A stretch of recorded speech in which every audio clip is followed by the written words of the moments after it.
Ggoolo y'ekika ky'Engo esooka ebadde ya penalty eteebeddwa Abe Kavuma oluvannyuma lw'omuzibizi w'ennyonyi endiisa okutemerera omutebi w'Engo mu ntabwe.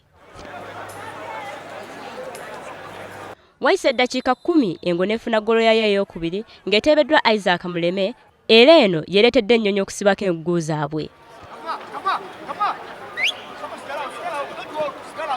Kino kirese abagizi b'ekika ky'ennyonyi endiisa nga bawuniikiridde. Wabula omutendesi waabwe Eustace Obukenya ttiimu okukubwa akitadde ku buteeteekateeka kimala. Twetaaga abaana okuba nti batrayininga at least omwezi. Ekitukubizza wano tekibadde nti eri ttiimu y'amaanyi naye tubadde tutwetegese bulungi. Ate omutendesi w'ekika ky'Engo Patrick Kalyango abadde asekera mu matabi g'engalo ategeezezza nga ttiimu ye bwesunga okuwangula engabo y'omwaka guno.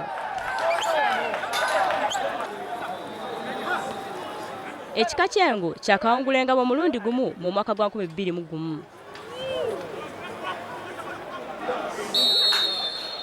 Omupiira omulala ogusambiddwa wakati w'ekika ky'Entalagganyi n'Ekinyomo guweeredde mu bunnya oluvannyuma lwa ttiimu zombi okulemagana mu ddakiika 9 ggoolo 1-1. Olivia Nakate, WBS TV, Nakivubo.